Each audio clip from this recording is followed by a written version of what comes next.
आज हम कुछ ऐसे शब्दों को बोलने का अभ्यास करेंगे जिनका प्रयोग हम वाक्य के रूप में भी करते हैं। मैं हूँ वंदना झा।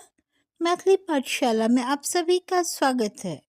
आइ हम सब किछु एहन शब्द सबके बजबाक अभ्यास करबे जाहि के प्रयोग हम सब वाक्य के रूप में सेहो करैत छी। हम छी वंदना झा। मैथिली पाठशाला में अहाँ सब गोटेक स्वागत अछि। अब हम शुरू करते हैं। अब हम शुरू करै छी।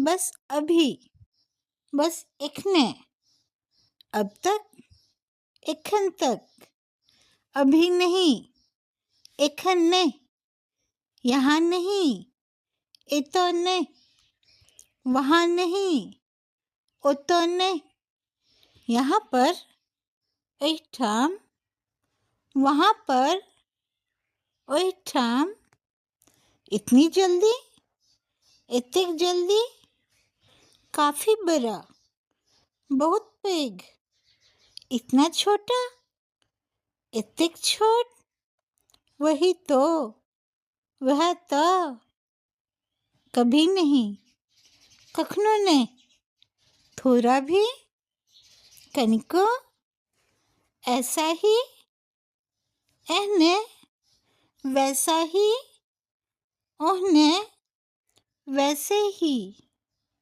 ओहिना। आज के लिए बस इतना ही।